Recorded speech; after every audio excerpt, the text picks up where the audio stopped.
I hail from rural roots, a country boy through and through. Following my completion of junior college, I tied the knot with my high school sweetheart, Jody. Yet, Jody harbored a longing for the glitz and glamour of high society. She pored over the society pages, subscribed to every glossy magazine chronicling the lives of the elite, and even perused automobile magazines during dentist visits, familiarizing herself with luxury cars. She possessed an acute awareness of designers and their fashion lines, yearning for a life beyond our means. In an attempt to accommodate her desires, I secured a position at a posh feed store in Omaha catering to the yuppie clientele. This move brought us closer to urban amenities while allowing me to pursue my passion.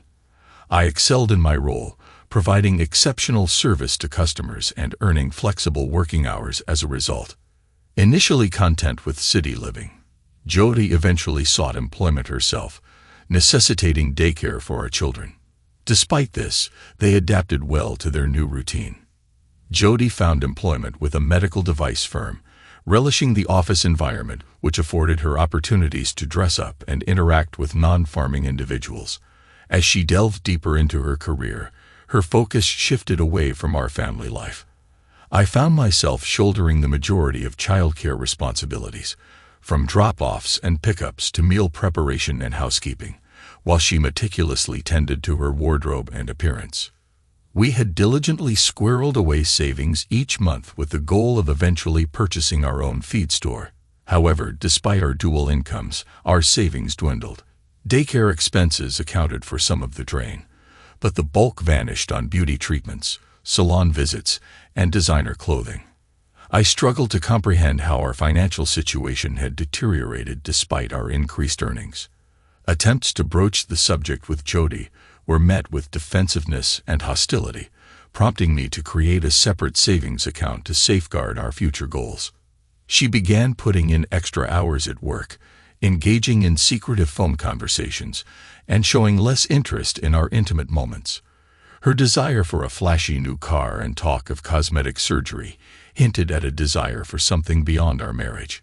It was evident to me that she was involved in an affair. Though I might be considered a simple man from the countryside, I wasn't naive. At this juncture, salvaging the marriage wasn't my priority. I simply wanted to address the situation and move forward before it escalated further. Pinpointing the exact details was challenging since I wasn't acquainted with her colleagues, but my gut told me the affair, if any, was likely with someone from her workplace. I had the fortune of working alongside a couple of reliable fellows. While they lacked formal education, their work ethic was admirable. Despite my managerial role, I never exploited my authority. The work flowed smoothly as everyone understood their responsibilities and cooperated seamlessly. This approach fostered a strong bond, and Chad and Daniel would prove to be invaluable allies in my endeavor. I couldn't ignore the pattern. Every Wednesday, Jody dressed to the nines, donning her fanciest lingerie and outfits, clearly putting extra effort into her appearance for work. Sensing an opportunity, I confided in my colleagues, who graciously offered to cover my responsibilities on those days. Parking near the entrance of the Russell Medical Plant, I used the time to catch up on technical reading while keeping a watchful eye. Around 11 a.m., my suspicions were confirmed when Jody emerged from the building and headed for her car. Following her wasn't difficult, and within minutes she parked at the Holiday Inn, choosing a secluded spot far from prying eyes. Soon after, a stranger in a red Lexus arrived and parked at the opposite end of the lot. When they both headed towards room 125 and disappeared inside, my heart sank, confirming my worst fears. Feeling a mixture of disappointment and queasiness, I realized I needed a plan. Returning to work, I resolved to take my time strategizing my next move. Before leaving the parking lot, however, a surge of frustration prompted me to sabotage her car, snipping 2 of her valve stems with my baling wire cutters. In hindsight, I should have considered targeting his vehicle as well, but anger clouded my judgment at the moment. The remainder of the day crept by at an agonizing pace. After work, I fetched the kids, prepared dinner, and waited for her to return home. When she finally did, I casually inquired about her day. to which she mentioned having a flat tire. Apparently, one of her coworkers had kindly changed it for her. We left the matter at that, without further discussion. The following morning, after dropping the boys off at daycare, I swung by the plant. It didn't take me long to spot the red Lexus, conveniently parked in a reserved spot with a sign bearing the name Felix Brooks, distribution manager. I made a note of it. Through Chad's wife, who worked in the personnel department at Russell, I swiftly gathered intel on Felix. It turned out he was already married and had a history of misconduct, including inappropriate behavior towards a colleague and financial discrepancies in his expense reports. Armed with his personal details, from his address to his social security number, I couldn't yet fathom what I'd do with the information. By evening, Chad, Daniel, and I had completed a productive day's work, allowing us to unwind with a beer before I had to fetch the kids. While I tried to maintain a composed and rational outlook, beneath the surface my anger simmered, exacerbated by moments of silent tears. I felt broken, incapable of repairing the damage inflicted by Jody's betrayal. Enduring her presence became increasingly intolerable. I longed for closure, for an end to the torment. The following day brought another stroke of luck when I recalled that one of my valued clients, Batty Russell, happened to be the wife of the president of Russell Medical Company. While I hadn't met him, Batty and I shared a great rapport. I made a conscious effort to be extra cordial with Batty, contemplating whether I could leverage our relationship to my advantage. When her daughter Karen approached us, Karen, in her final year of vet school, joined our conversation as Batty headed to the barn for some chores. We ended up chatting for about an hour, and I found myself enjoying her company, albeit with a tinge of guilt that quickly dissipated after I left. During the weekend, I spent some time in the garage working on a project. Using my welding skills, I fashioned a small piece of flat steel and affixed 4 sharp points to it, crafted from concrete nails for maximum hardness. The resulting plate, measuring about 6 by 6 inches, would serve as my initial tool for exacting revenge through harassment. I crossed paths with Batty again on Tuesday, feeling somewhat downcast as I unloaded the order, my usual jovial demeanor conspicuously absent. My subdued mood didn't escape her notice, piquing her curiosity. "Bob, what's weighing on your mind today? You seem a bit down," Batty inquired, her concern evident in her voice. "I got some personal issues, Batty. Sorry, I'm not the best company today," I responded, my mood dampened by the weight of my troubles. "Let's grab some coffee and you can talk to me about it," she suggested, leading the way back to her impeccably designed kitchen, reminiscent of a magazine spread with its stainless steel and granite accents. I couldn't help but think how much Jody would adore it. Seated at the table, Batty placed the coffee down and leaned in, prompting me to open up. "Well, how can you help me, Batty?" I hesitated, unsure of whether I wanted to burden her with my problems. "I won't know unless you tell me what's going on," she reassured me. Reluctantly, I began to share my concerns. My wife, Jody, works at Russell Medical, and I suspect she's being pressured into a relationship with one of her superiors, but I can't prove anything. "Why do you think this is happening?" Batty inquired, her brow furrowing in concern. "It's mostly little things, but last week I caught them together at the Holiday Inn. Jody doesn't know I know, and I'm at a loss for how to broach the subject. I don't know if she's being coerced or if it's something she wants. Our family life has suffered. She seems indifferent towards the children and me. The secrecy is what truly bothers me," I confessed, the weight of the situation heavy on my shoulders. "Who is this man?" Batty asked, her tone firm. "I believe his name is Felix Brooks. I'm not sure if Jody works directly under him or in a different department. I've never met him. Would you like me to look into it?" Batty offered, her voice filled with determination. After a moment's hesitation, I nodded. "If you think there's a discreet way to handle it, I'd appreciate your help. I don't want to cause a scene."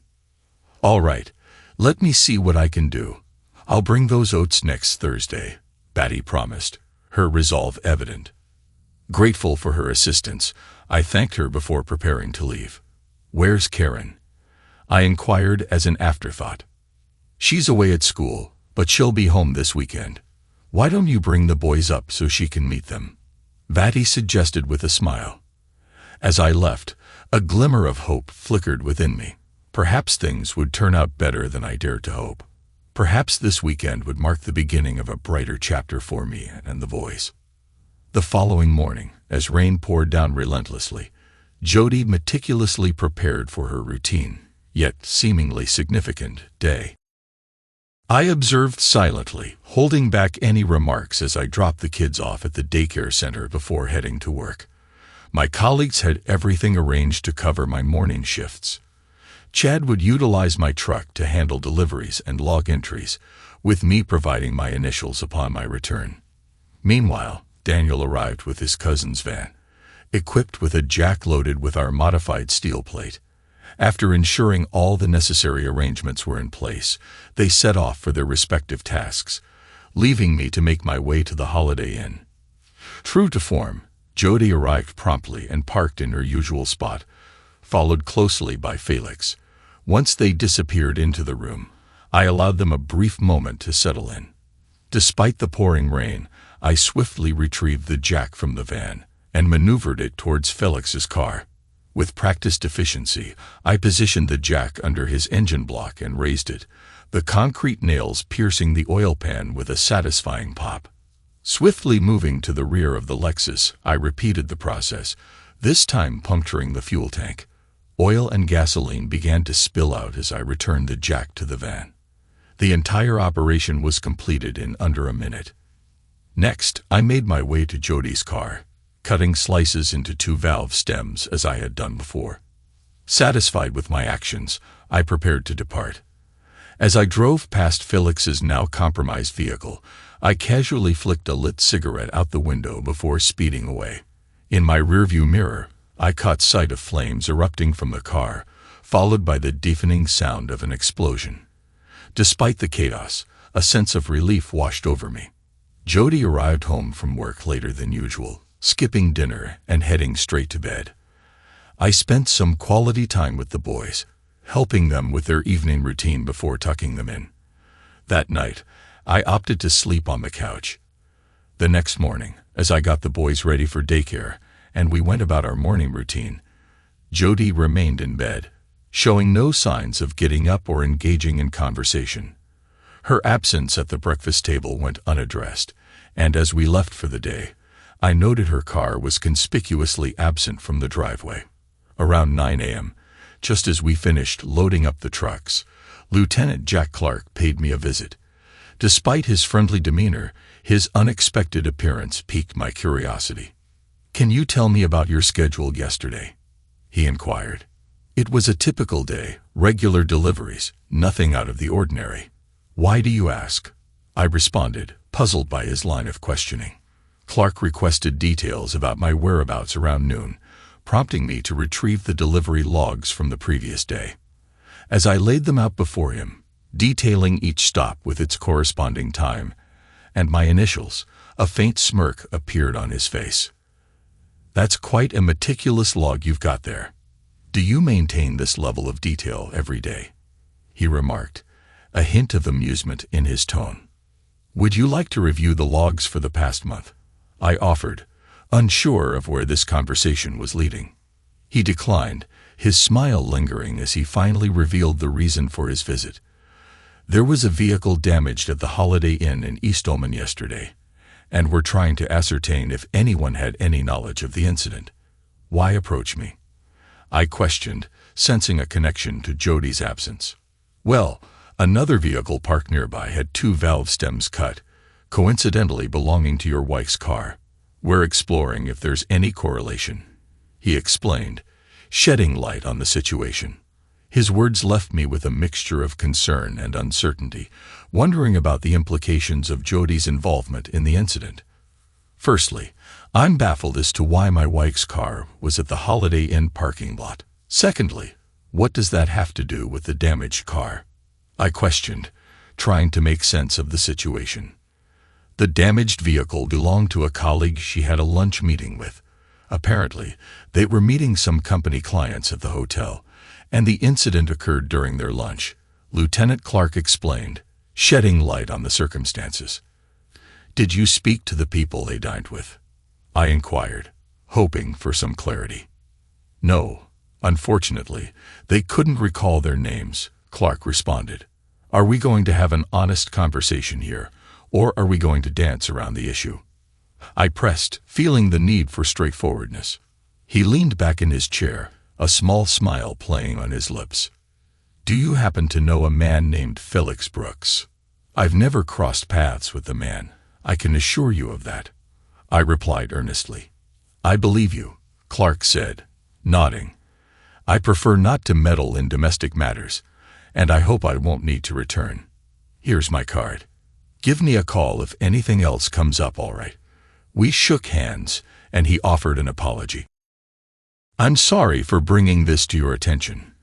If there's anything I can do to assist, don't hesitate to reach out."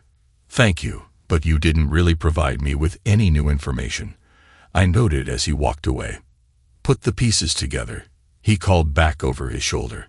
Later that day, upon returning home from work with the kids, I noticed Jody's car in the driveway. She appeared casually dressed and had dinner prepared. She mentioned feeling unwell and calling in sick, but made no mention of the previous day's events. I opted not to broach the subject either. As she retired to bed early, I took care of the boys once again before settling on the couch for the night. The next day, as I departed with the boys for daycare, Jody was already bustling about preparing for work. After dropping the boys off, I made a stop at the doctor's office to request a check for his STDs. The rest of the day proceeded as usual for a Friday. Upon returning home, Jody was once again present. During dinner, I casually mentioned my plan to take the boys to spend the following day at one of my customers' farms. While extending the invitation to Jody, I anticipated her inevitable decline. As expected, she cited some shopping she had in mind, and I didn't press the matter further. Whether it was shopping or a clandestine rendezvous, the outcome remained unchanged. Saturday, spent at the Russells' ranch with Karen and the boys, was a delight. We reveled in a day filled with laughter and joy, with Batty's delicious lunch adding to the festivities. Karen bonded effortlessly with the boys, and they reciprocated her affection wholeheartedly. However, Mr. Russell's absence meant I still hadn't had the opportunity to meet him. Batty made no reference to our previous conversation, and it seemed Karen was oblivious to any underlying tension. It pained me to bid farewell and return home, but alas, all good things must come to an end. Back at home, Jody displayed no interest in our day's adventures. Her indifference was palpable as the boys attempted to share their excitement with her, only to be met with disinterest. Eventually, they ceased their efforts. She did inquire about my sleeping arrangements, noting my absence from the bed. I concocted a vague excuse about work-related sleep troubles, which seemed to satisfy her curiosity. And with that, the matter was laid to rest, never to be broached again. The following week proceeded without any remarkable events. On her birthday, I observed that she hadn't made any special arrangements, leading me to presume that our planned rendezvous for the day had been called off. That suited me fine, as I had a backlog of work to tackle. I took the opportunity to visit a divorce attorney recommended to me, who provided me with informative handouts and brochures, including some intriguing fill-in-the-blank forms. Everything resumed its usual routine until the next Wednesday. On that day, she began with her usual morning routine, followed by meticulously styling her hair. She adorned herself in alluring new black lingerie, applied a fresh fragrance, and even appeared to be wearing new shoes. Careful not to betray my curiosity, I swiftly departed with the boys, anticipating a planned outing. After dropping them off, I discreetly swung by the workplace and noted a shiny new Mercedes SL occupying his parking spot. I hastily recorded the license plate number before rushing back to my tasks. The excitement among my colleagues mirrored my own. We expedited the morning deliveries and manipulated the logs once again, despite suspecting that Jack Clark could see through our facade. Nevertheless, we persisted and enjoyed an extended and leisurely lunch break. While Chad continued with deliveries, Daniel procured 2 sizable bottles of hydrochloric acid from the swimming pool supply store. Meanwhile, I opted to spend my lunch break with Jack Clark. Jack shot me a puzzled glance as I entered his office bearing pulled pork sandwiches, fries, and a couple of Cokes. Offering a cheerful greeting, I settled into the seat opposite him. His knowing smile hinted that he sensed something was amiss. I casually suggested we share lunch and catch up on the latest developments in the car damage case, realizing I needed to keep him occupied for a couple of hours. It promised to be an extended meal indeed. While I engaged in small talk with Jack, Daniel was executing his part of the plan down at the Holiday Inn parking lot.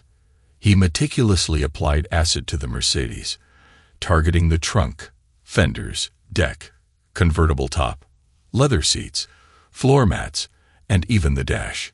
To further ensure damage, he introduced mothballs into the gas tank, knowing the havoc it would wreak on the engine if ignited. Any remaining acid was meticulously spread across the tires. Before departing, he discreetly tampered with the valve stems on Jody's car, a task completed in a mere 15 minutes. Despite our prolonged conversation, Jack eventually voiced his suspicion. "What the hell are you up to?" "I just wanted to ensure I had a solid alibi in case anything happened to Felix Brooks' car today," I casually remarked. "What's so special about today?" Jack inquired. "The pulled pork sandwich was on special," I replied with a smirk. With a swift motion, I pulled out my cell phone and dialed the daycare center. "Hi Jessica, it's Bob Bryant. I'll be stuck at work this afternoon. Could you call Jody and ask her to pick up the boys? Thanks a bunch. You can reach her at 874-4329, extension 125. Make sure to catch her as soon as you can." "Okay, thanks again." Jack reclined in his chair, chuckling to himself as he savored the taste of the pork sandwiches. The room fell into a brief silence before Jack spoke up again. "Do you think I should call Mr. Brooks and inquire about his car?" "Why on earth would you want to do that?" I questioned. "Do you happen to have his contact information handy?" Jack pressed. I provided him with both Brooks' cell number and the number of the Holiday Inn, room 125. "Take your pick." Jack activated the speakerphone and dialed the hotel number. After a few rings, Felix Brooks picked up, sounding out of breath. "Hello, who is this?" "Mr. Brooks, this is Detective Clark. I wanted to inform you that we're still investigating the vandalism to your car," Jack stated calmly. Brooks sounded startled. "Why are you calling here? How did you get this number?" "I'm a policeman, Mr. Brooks." "Have you acquired a new car yet?" Jack inquired. "Yes, I have." "Why do you ask?" Brooks replied, sounding wary. "Just making sure we don't encounter a repeat of the last incident." "Is the car with you now?" Jack queried. "Yes, it's parked out in the lot," Brooks confirmed. "Is everything all right?" he inquired. "Let me check," Jack responded. We listened as Felix muttered in the background, presumably peering out the window at the parking lot. There were a few indistinct noises followed by a low groan. He returned to the phone. "Something seems off. I'll have to get dressed and go check. I'll call you back." "Fair enough, but Mr. Brooks, why aren't you dressed already?" I probed. "None of your damn business. I have to go," he snapped before hanging up abruptly. Jack glanced at me with a satisfied grin. "Happy?" "Absolutely. Anyway, I have to get back to work. If you need anything, give me a call." "All right. Maybe we can do lunch again next week." "I hope not. This needs to end soon before someone gets hurt," Jack remarked gravely. I returned to my tasks. Chad had ensured the logs were in perfect order, and Daniel had discreetly disposed of the acid bottles where they wouldn't be discovered. The evening at home promised to be eventful. Jody had picked up the boys but retired to bed early without a word. The following day, Jack paid me a visit. He detailed the extent of the car damage, explaining that Felix's insurance claim was pending due to the previous Lexus incident. The vehicle was deemed totaled, leaving Felix out of pocket by over $60,000. Despite Jack's assurance of my innocence, Felix remained convinced of my involvement. While Jack may have suspected my role, he couldn't prove anything, and perhaps, deep down, he didn't want to. As for Jody's tires, I never inquired, and no one volunteered any information. Since Jody had remained silent about the whole ordeal, I resolved it was time to put an end to it. My STD test results came back negative, reassuring me. I had already completed the paperwork for the lawyer to initiate the divorce proceedings. I intended to take the boys out to the Russells' ranch over the weekend, just in case Karen happened to be there. If not, we'd spend the day with Batty. The only unresolved issue was the lack of concrete evidence regarding the extramarital affair. The weekend turned out well. Karen was present, much to the delight of the kids, and we all enjoyed ourselves immensely.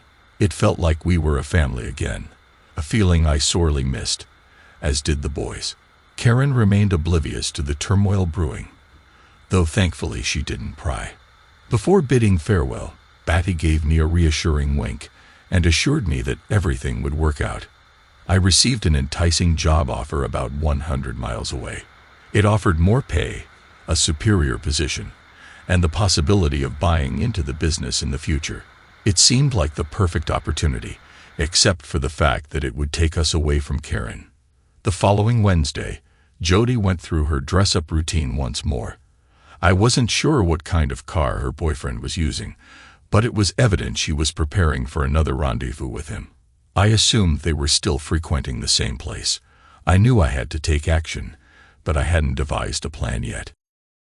As the guys and I pondered our next move, Batty Russell unexpectedly pulled up. She gestured for me to join her in the car and drove us silently to the plant. Parking in the rear, we entered through a private entrance directly into Mr. Russell's office. Batty facilitated introductions, and his secretary promptly served us coffee.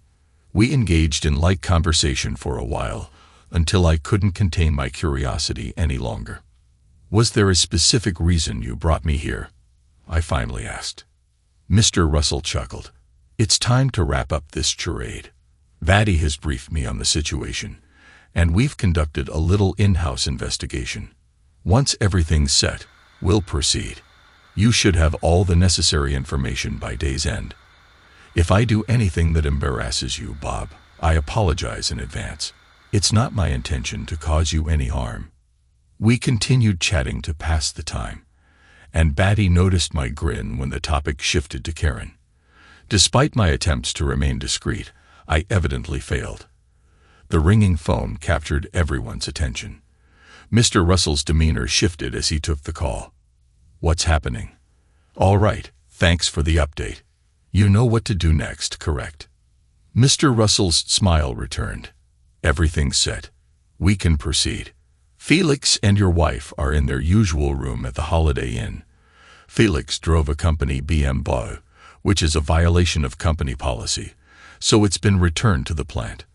Unfortunately, it seems your wife also has a couple of flat tires.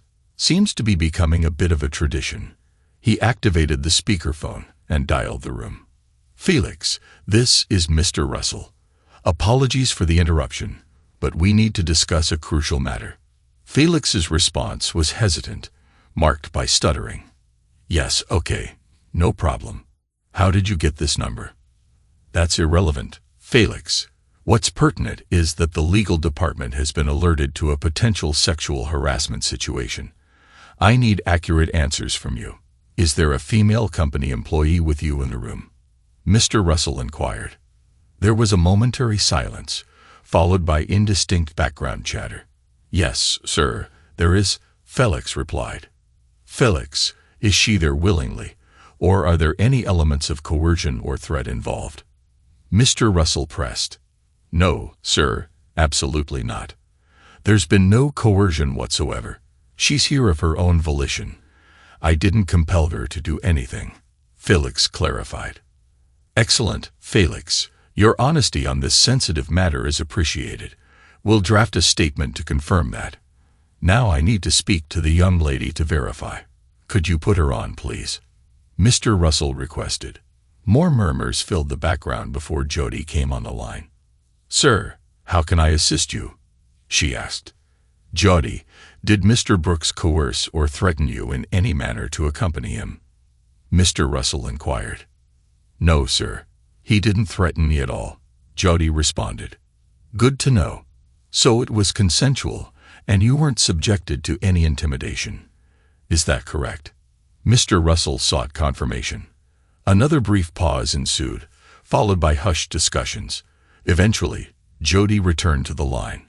Yes, sir, it was consensual. Excellent. When you and Felix return to the plant, we'll have the statements ready for you to sign. Can you put Felix back on, please? Mr. Russell requested. Sir, how did you know my name? Jody questioned.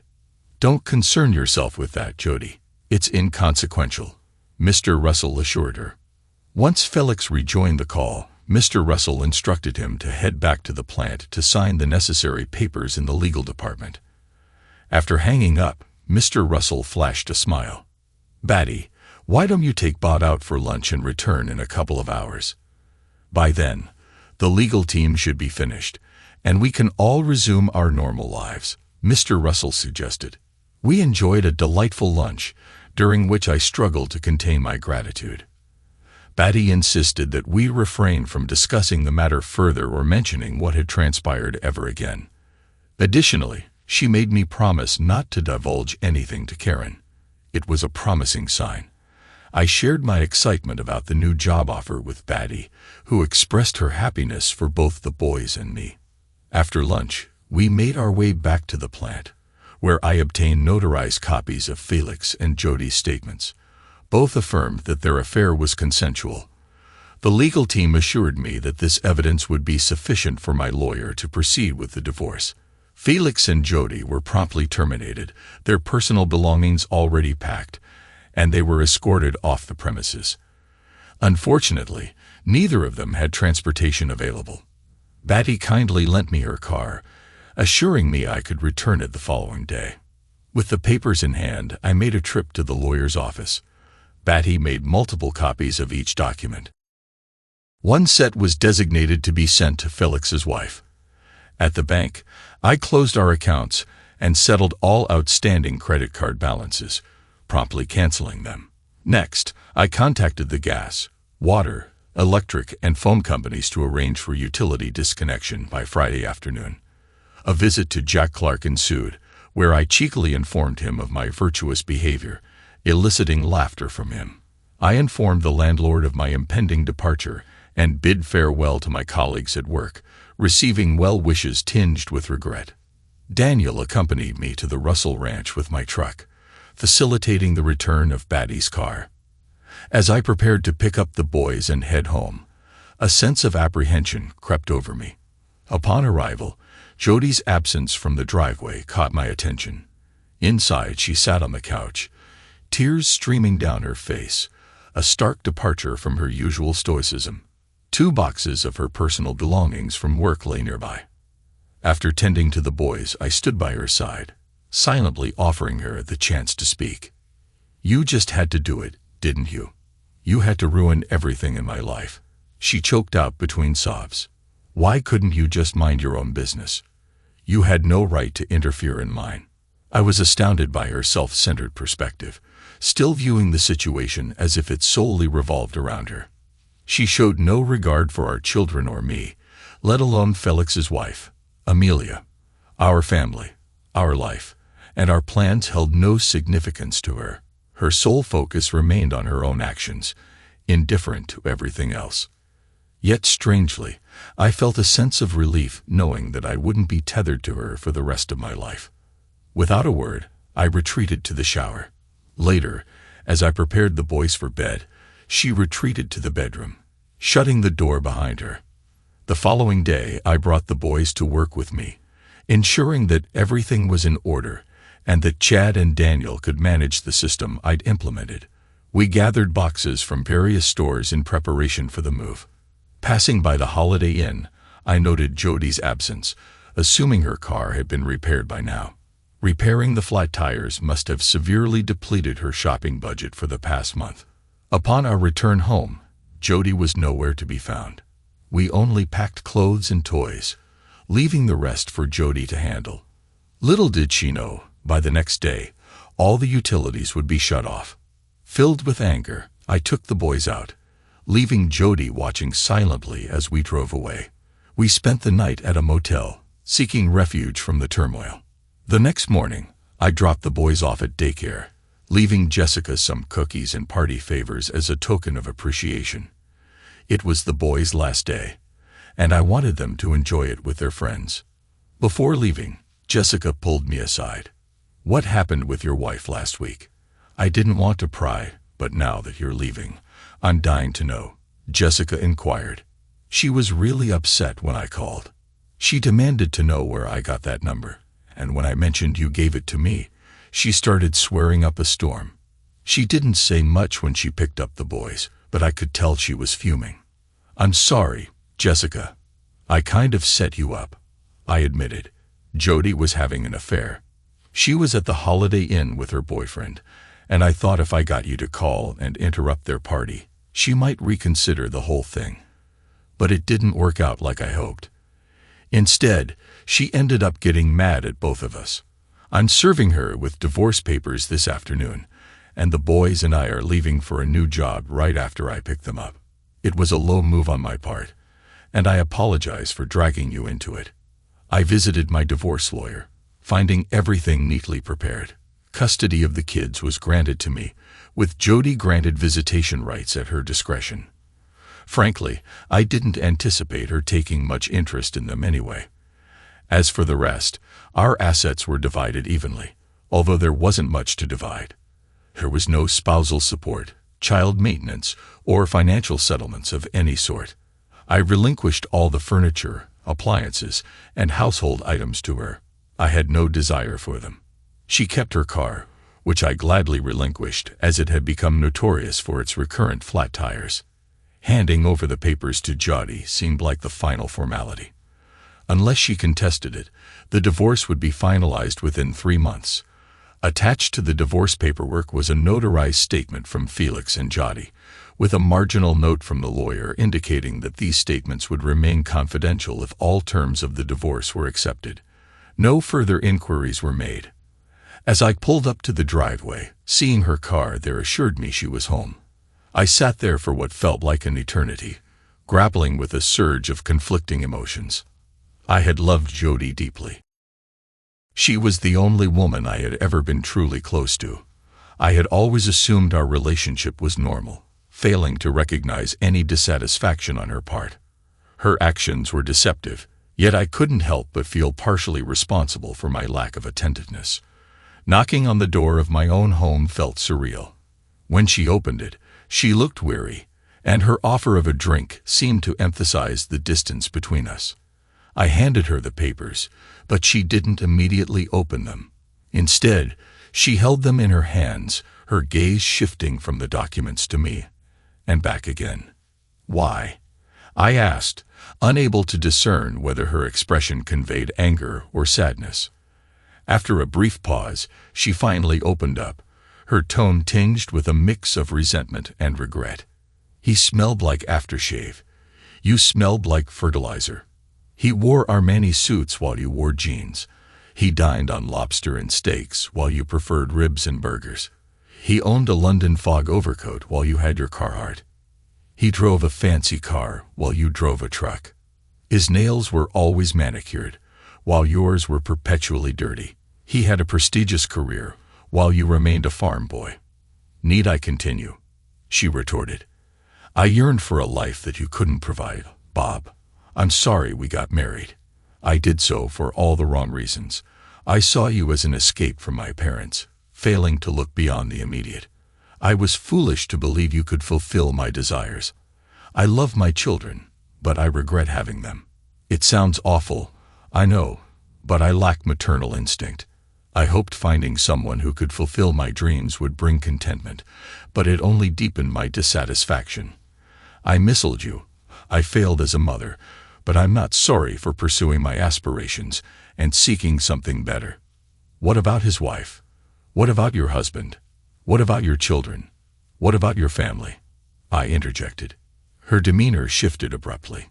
My questions seemed to provoke anger, and any semblance of remorse vanished from her expression. I couldn't care less about any of that. It's my turn now. I want to live the life I've always dreamed of. A husband from the farm, and 2 messy kids don't fit into that picture. I've got your damn papers, so just leave and let me get on with my life. She spat out bitterly. Her words made my decision simple. I turned and walked out without another word. When I picked up the boys, Jessica offered to make more phone calls if needed. Later, I called the utility companies and asked them to delay disconnection until the end of the month. Despite everything, I couldn't help but feel a twinge of sympathy for her. 3 months later, the divorce was finalized without a hitch. I never heard a peep from Jody. According to the lawyer, everything proceeded smoothly as planned. While my new job was fulfilling, I missed out on the opportunity to buy the business. Someone else snatched it up, along with a prime quarter section of land. My boss mentioned they intended to turn it into a horse breeding farm. While my job remained secure, my aspirations of owning my own place took a setback. 2 weeks later, construction commenced next to the feed store. We speculated on what was being built, and eventually one of the guys approached the site engineer for answers. To our surprise, it was revealed to be a veterinary clinic specializing in large animals. It piqued my interest momentarily, but I brushed it off as wishful thinking. Remarkably, the entire building was erected in less than 60 days. The new owner was scheduled to make an appearance on Saturday, prompting the boys and me to swing by during our lunch outing, filled with a sense of curiosity. Suddenly, both boys began excitedly yelling, "Karen, Karen." There she was, looking radiant as ever, accompanied by Batty. Karen had pursued her veterinary degree and now aimed to race show horses while managing the large animal clinic. As she showed the boys around the new facility, Batty and I caught up. We all went out for lunch together, where Karen shared her plans to build a new home on the property to be closer to her work. The ride home that evening was filled with joyous grins from ear to ear. 5 years later, Karen's passion for raising beautiful horses had blossomed into a thriving business. Her clinic was renowned for its success. Meanwhile, I had expanded my ventures, now boasting 6 feed stores. The boys had gained 2 baby sisters, whom they adored dearly. Every weekend, my mother-in-law Batty and Mr. Russell, whose first name I never did learn, visited us without fail.